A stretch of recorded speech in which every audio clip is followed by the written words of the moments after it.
भगवान की ब्रज में दिव्य लीलाएं चलती रहती हैं, तो हमें दिखाई क्यों नहीं देती है। भगवान की जो लीला है ना, भगवान का जो श्री विग्रह है वो पंच तत्व का नहीं है। हमारी आंखें जो चर्म चक्षु हैं, ये पंच तत्व निर्मित पार्थिव देह को ही देख सकती है, चिन्मय देह को नहीं। जैसे उदाहरण के रूप में टेम्परेचर है, क्या आंखें टेम्परेचर को देख सकते हैं? नहीं देख सकते। क्या आंखें वायु को देख सकती है? नहीं देख सकती। तो भगवान का जो देह है, तो चिदानंदमय देह तुम्हारी विगत विकार जान अधिकारी। भगवान के देह में पांचों तत्व ही नहीं होते, ना मिट्टी होती है, ना जल, ना अग्नि, ना वायु, ना आकाश। पंच तत्व निर्मित भगवान का देह नहीं होता। यहां तक कि भगवान के जो नित्य परिकर हैं, उनके देह भी पंच तत्व के नहीं होते। सबके देह कैसे होते हैं? चिदानंदमय देह तुम्हारी विगत विकार जान अधिकारी। तो शरीर दिखाई नहीं देते, क्योंकि वो चिन्मय शरीर है, सच्चिदानंद शरीर है। यहाँ जैसे शरीर नहीं। तो हमारी आंखें केवल भौतिक स्वरूप को ही देख सकती हैं, आध्यात्म को नहीं। जैसे आत्मा है, आत्मा को कोई देख सकता? नहीं देख सकता, आंखें नहीं देख सकती। तो जब आत्मा को आंखें नहीं देख सकती, परमात्मा को कैसे देख लेंगे? हाँ, जब भगवान कृपा करते हैं, आंखों में वो दृष्टि देते हैं, तो फिर हम अनुभव कर सकते हैं। इसलिए भगवान की लीलाएं जो ब्रज में हो रही हैं, वो हर व्यक्ति नहीं देख सकता। संत भी कभी कभी, हर समय नहीं, क्योंकि हर समय संत यदि उन लीलाओं में रहेगा तो उनका देह पात हो जाएगा, शरीर रुक नहीं पाएगा। उस आनंद को, सुख को शरीर झेल नहीं पाएगा। बाबा ने जब, हमारे द्वादश गुरु में गुरु है पंडित श्री पंडित जी महाराज, तो पंडित जी महाराज ने बाल कृष्ण की छवि जब पहली बार देखी, 17 दिन तक ना खाया ना पिया, ये था कि शरीर छूट जाएगा। तो सब नहीं झेल सकते। अब देखिए, निधि वन में एक वरदान है, जो भी रात को रहेगा उसको दिव्य दृष्टि मिलेगी, इसलिए रात को वहां कोई रहता नहीं। बंदर तक छोड़ के चले जाते हैं निधि वन को प्रतिदिन। पक्षी तक वहां घोंसला नहीं बनाते, रैन बसेरा पक्षी तक नहीं करते उस वन में। तो वो भी बाहर अपने आप ही निकल जाते हैं। दिन भर पक्षियों का बसेरा रहेगा, दिन भर वहाँ मोर बंदर रहेंगे, लेकिन संध्या होते ही सब वन से बाहर अपने आप ही चले जाते हैं, उनको कोई भगाता नहीं है। कोई पक्षी तक वहाँ घोंसला नहीं करता। आसपास के वृक्षों में घोंसले मिलेंगे पक्षियों के, लेकिन वो जो निधि बना है वहाँ कोई पक्षी अपना घोंसला नहीं बनाता। तो क्योंकि वहाँ की भूमि को वरदान है कि रात को जो भी रहेगा उसको दिव्य दृष्टि मिलेगी। लेकिन होता ये है कि दिव्य दृष्टि से मिल जाती है, और जब वो दर्शन करते हैं लीला के, तो उस आनंद को झेल नहीं पाते, शरीर छूट जाता है। यदि जीवित भी रहेंगे तो ज़्यादा 1 या 2 दिन ही निभा पाते हैं शरीर को, नहीं तो छूट जाता है। और 1-2 दिन भी उस आनंद के मन आनंदातिरेक से उनका दिमाग काम ही नहीं कर पाता, जुबान तक नहीं चल पाती, ऐसे जड़वत से हो जाते हैं, पागल से हो जाते हैं। वो आनंद ही इतना ऊंचा है, और फिर अंतिम उनका शरीर छूट जाता, देह पात हो जाता है। तो पहले भजन करें, भजन के द्वारा उस योग्यता को प्राप्त करें, जो उस आनंद को हम झेल जाएं। हम तो हल्का फुल्का आनंद नहीं पचा पाते, ना सुख को पचा पाते हैं, ना दुख को पचा पाते हैं। कईयों का खुशी के मारे हमको इंग्लिश पढ़ाने वाले हमारे टीचर थे, आज से लगभग 40 साल पुरानी बात है, 40 से भी ज़्यादा हो गए, बल्कि 42-44 साल हो गए इस बात को।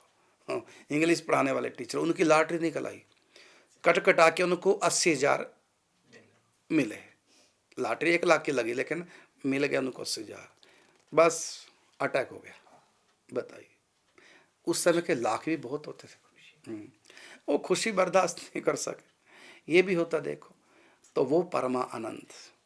तो इसलिए दिव्य, अरे अर्जुन जैसे उनको कहा कि दिव्य चक्षु ददामी दिव्य चक्षु, तो चक्षु दिव्य हुए तब भगवान के उस दिव्य स्वरूप को दर्शन कर पाए। और वो जो भगवान का उस समय देह था, तो अर्जुन वार्तालाप कर रहे हैं, वो कैसे देख रहे हैं? उसका कारण था होती प्रेम दृष्टि। भगवान को माधुर्य रूप भगवान का प्रेम दृष्टि से, और ऐश्वर्य रूप भगवान का ऐश्वर्य दृष्टि से, दिव्य दृष्टि से दिखाई देता है। तो महाविराट भगवान का दिव्य दृष्टि से दिखाई देता, लेकिन वो जो इष्ट है हमारे प्रेमी कृष्ण, वो दिव्य दृष्टि से भी नहीं बल्कि वो प्रेम की दृष्टि से दृष्टिगोचर होते हैं। तो अर्जुन के पास प्रेम था, कौन सा प्रेम था? मित्र का प्रेम। चाहे पुत्र का प्रेम हो कृष्ण के प्रति, चाहे मित्र मान के प्रेम हो, चाहे स्वामी मान कर प्रेम हो, चाहे पति मान के प्रेम हो। तो अर्जुन का प्रेम था, मित्र भाव था, तो मित्र के दर्शन कर लिए। तो भाव यदि है प्रेम, तब उनके सौम्य माधुर्य रूप के दर्शन होते हैं। लेकिन अर्जुन माधुर्य रूप के साथ साथ कहता है कि मैं वो ऐश्वर्य रूप आपका देखना चाहता हूँ जो आप अपने बारे में बता रहे हो, ऐश्वर्य रूप मैं देखना चाहता हूँ। तो भगवान कहते हैं ये जो मुझको देख रहे तो मेरा प्रेम रूप है, प्रेम से दिखाई देता। तुम्हारे पास सख्य भाव का प्रेम है, लेकिन तुम अब देखना चाहते हो दूसरा, जबकि वो इससे नीचे के दर्जे का प्रेम है, इससे नीचे नीचे के दर्जे का रूप है। माधुर्य ऊंचे होता है, ऐश्वर्य नीचे होते हैं। ठीक है, तुम ऊपर से नीचे उतर के आना चाहते हो तो उस रूप को मैं दिखा दूंगा, लेकिन उससे तुमको होगा क्या कि प्रेम दृष्टि हटा करके दिव्य दृष्टि तुमको देनी पड़ेगी, तब तुम उस दिव्य रूप को मेरे देख सकते हो। तो वो भगवान का दिव्य स्वरूप था, दिव्य दृष्टि से दिखाई दिया, ऐश्वर्य स्वरूप था। और माधुर्य रूप भगवान का माधुर्य प्रेम से दिखाई देगा। यह तो हमारे पास प्रेम की दृष्टि हो, मतलब प्रेम भाव हो, या फिर ऐश्वर्य भाव ज्ञान। अब दोनों नहीं है तो कैसे वो लीला दिखाई देगी ब्रज की? अब ब्रज का तीसरा रूप है, एक माधुर्य, एक ऐश्वर्य और एक है ये आज जो देख रहे हैं, जो इन भौतिक दृष्टि से भी देखने को मिलता है। लेकिन ये रूप भी बिना कृपा के नहीं होगा, क्योंकि ब्रज में भी बिना कृपा के आना नहीं हो सकता। ब्रज में आना कठिन है, या सो कठिन है पास, और मरना सब सो कठिन है, कहते करुणादास। तो ये ब्रज भूमि की जो लीला है, तो ये ऐसी दिव्य चिन्मयी लीला है जो प्रेम दृष्टि से दृष्टिगोचर हो सकती है, बिना प्रेम के नहीं। इसलिए कहा सबसे ऊंची प्रेम सगाई। नहीं तो ब्रज के बारे में कहा कि ब्रज 84 कोस की भूमि अलौकिक जान, कृपा करे जे लाडली हो तब ही पहचान। तो ब्रज का जो माधुर्य है, ये तो पर्दा है। ब्रज के ऊपर भगवान ने योग माया का पर्दा डाल रखा है। उस योग माया के पर्दे के कारण से हमको ब्रज साधारण सा दिखाई देता है। क्यों? क्योंकि हमारे पास दृष्टि भी तो साधारण है। तो साधारण दृष्टि वालों के लिए ब्रजभूमि साधारण है, और प्रेम दृष्टि वालों के लिए ब्रजभूमि का वो रस स्वरूप भी प्रकट होके आता है। तो आपने पूछा कि दिखाई क्यों नहीं देती, तो उसका उत्तर मैंने दिया, प्रेम दृष्टि से भजन करो, भाव पैदा करो। श्री कृष्ण के प्रति पुत्र का भाव होगा तो ब्रज में आइए, तो आपको यहाँ पर लीलाएं कौन सी दिखाई देंगी? छोटे से बाल कृष्ण मैया की गोद में खेल रहे हैं, कहीं उखल बंधन लीला हो रही है, कहीं माखन चोरी कर रहे हैं, और कई बार तुम्हारे साथ अनेक प्रकार की अटखेलियां करते। ये बाल कृष्ण, ये बाल कृष्ण की लीला कब दिखाई देगी? जब आपका कृष्ण के प्रति पुत्र भाव होगा।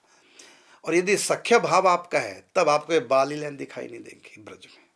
तब ब्रज में लीलाएं दिखाई देंगी आपको ग्वाल बालों के संग खेल करते।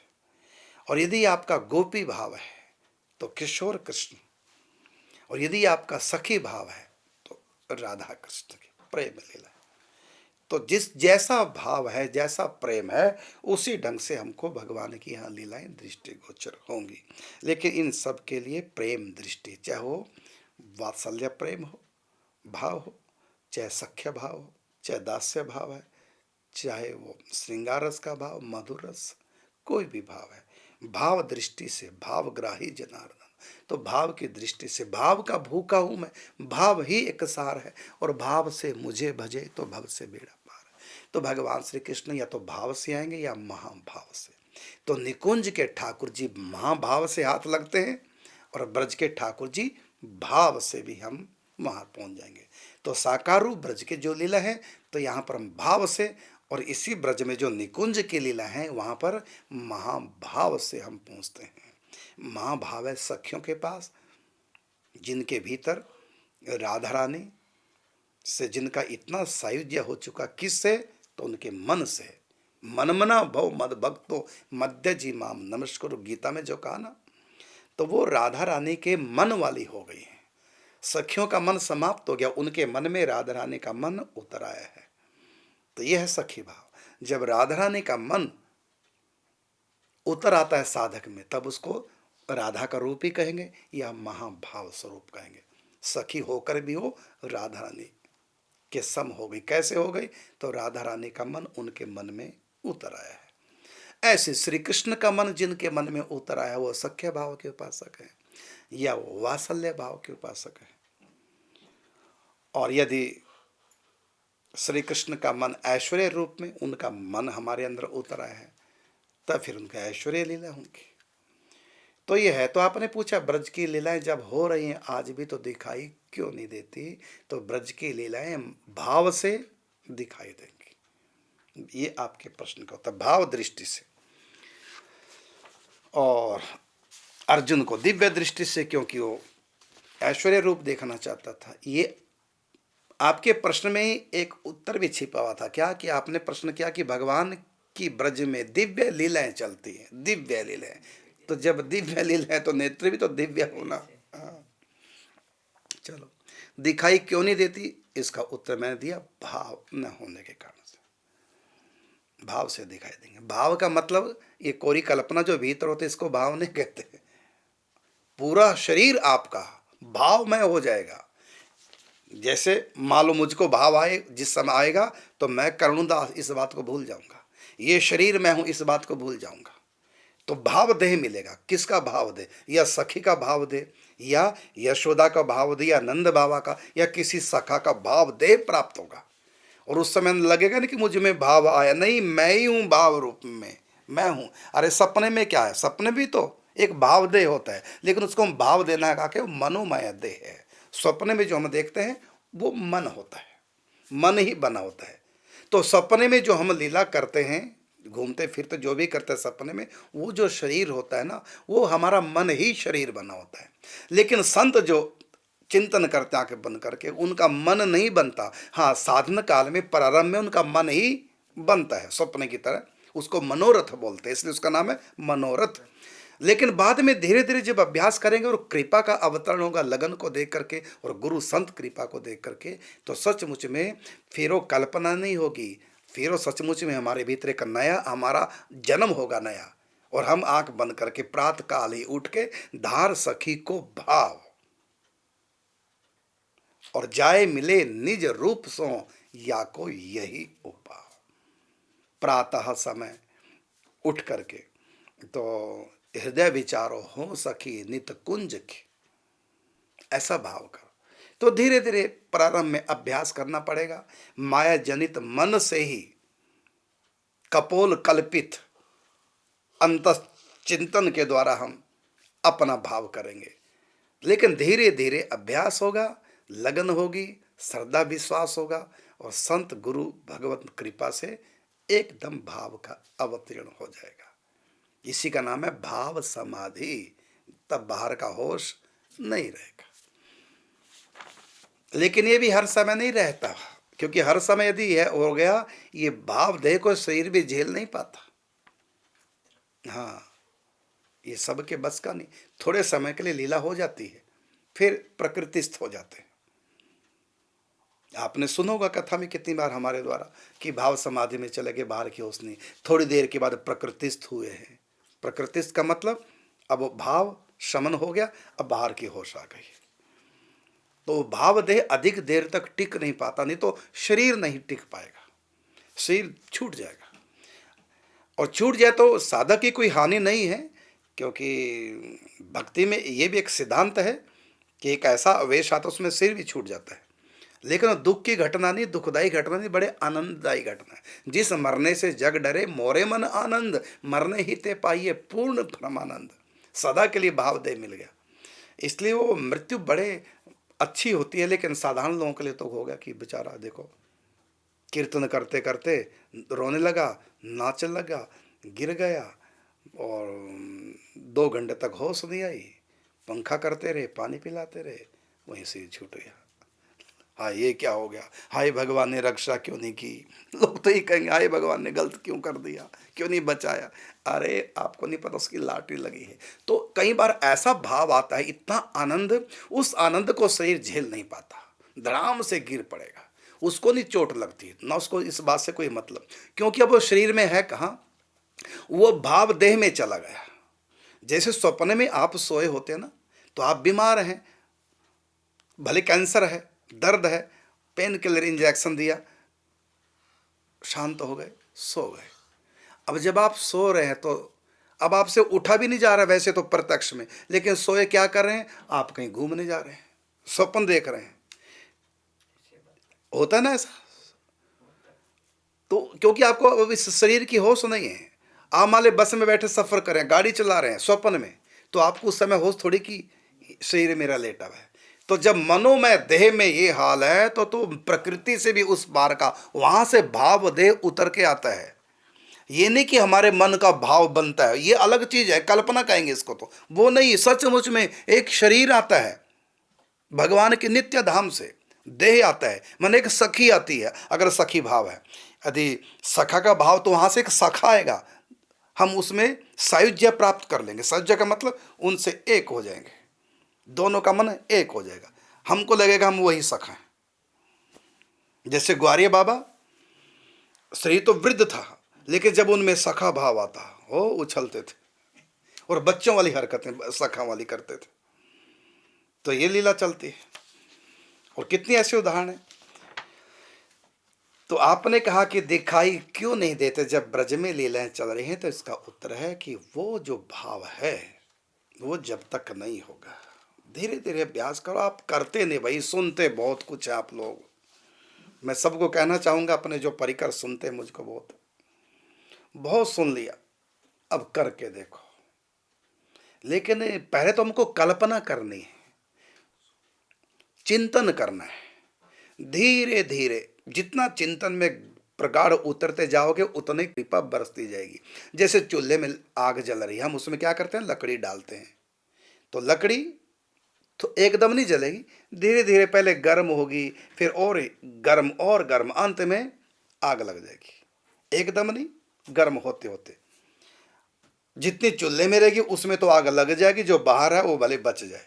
इसी प्रकार से हमारा मन जितना चिंतन में डूबेगा, अधिक देर तक, अधिक दिनों तक, धीरे धीरे धीरे धीरे भाव पकड़ेगा पकड़ेगा, अंत में भाव हो जाएगा, फिर अवतरण हो जाएगा। धीरे धीरे रे मना धीरे सब कुछ होए। अगला प्रश्न लेते हैं। वैसे विषय बड़ा रोचक है और लाभप्रद है निकुंज उपासकों के लिए, ब्रज के उपासकों के लिए। मन तो नहीं करता अगले प्रश्न की तरफ जाएं, इसी की और व्याख्या चलती रहे, मन करता है। लेकिन और भी प्रश्न आप इंतजार करेंगे, हमारा प्रश्न कब आएगा।